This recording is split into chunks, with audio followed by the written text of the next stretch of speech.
A few passes on the lawn so far. Today we're going to be unboxing the Ego Power Mower, the 21-inch cordless mower, kind of showing the assembly of it and kind of going over some of the pieces and components of it. Reason why I chose this one over, I believe Ego has two versions of the power mower. This one was a little bit less expensive, and for what we have as a yard and what I need to maintain, really the specs on this are, you know, very little difference to the other one that costs a little bit more. Also, I've got the Ego cordless power blower and chainsaw, so it was an easy decision because I have a handful of these batteries that will work with this mower, the blower, and the chainsaw. All right, here it is, all the components out of the box.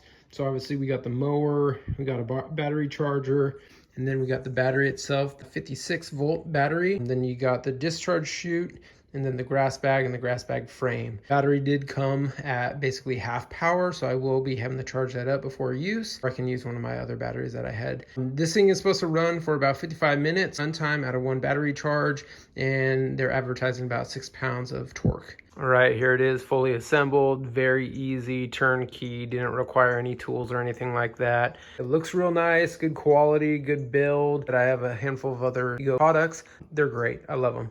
Right here is the battery container, little latch up here, pretty solid. You can't just like easily flip it up, kind of got to apply some force to it.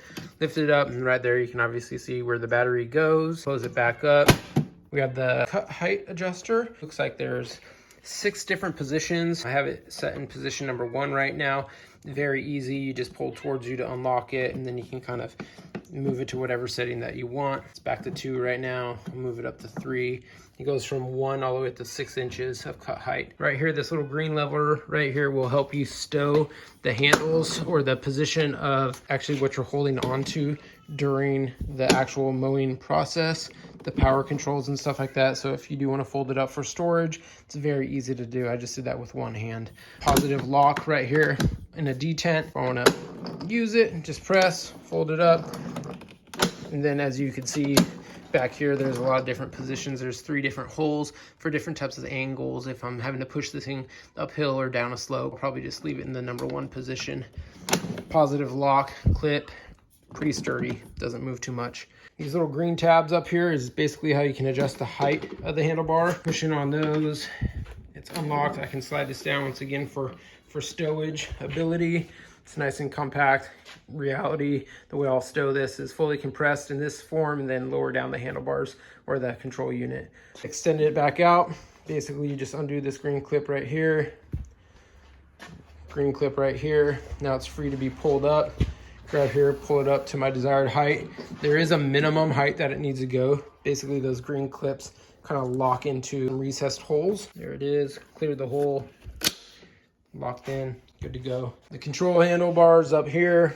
Obviously got this little power bar right here. That's what will actually engage the mower and have it start to ride. Right here you have the on off for the unit. You have a light, so in low light settings you can do this. I guess you can mow at all hours of the day. Then obviously you got some little heads up displays right here kind of telling you what we got going on.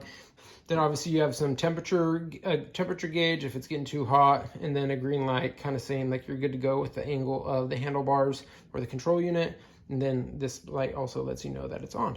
The grass bag was very easy to install. Basically, I just kind of pull up on this lid here and slide the grass bag hooks. You can kind of see one over here and one down here. Slide it in. Fits nice and flush. Good fit. All right, so installing the battery, I'm gonna lift up the battery tray cover. Right here, you got this little protector for the actual connection of the battery. Go ahead and remove that. Then you're gonna grab your battery, and basically it's a one-way slide in. Line up the grooves, slide it in. Kind of makes like an audible click. Once you're in, I'm good to go. Press the battery, check my level. You can see that I'm a little under half. This is the battery that came with it. All my other batteries are basically dead as well. So it looks like I'll be charging up my batteries. Pulling on this, it kind of loosens up. You saw it kind of jump out a little bit. I can remove it out now and swap it out if my other batteries were good to go. Once again, apply some pressure, locks in. It's not going nowhere. Close up the lid. Now I'm ready to go. So to start this up, I had to read the manual a little bit. Basically, this green button in the middle, you have to depress and then squeeze on the throttle bar. Basically, it's like a safety lever or safety switch. So I'm gonna press down on, press down on that green button, and now it's running. And now I can push, but you can see if I let go of the bar, the throttle bar up here, the mower just automatically stops. Nice little safety feature.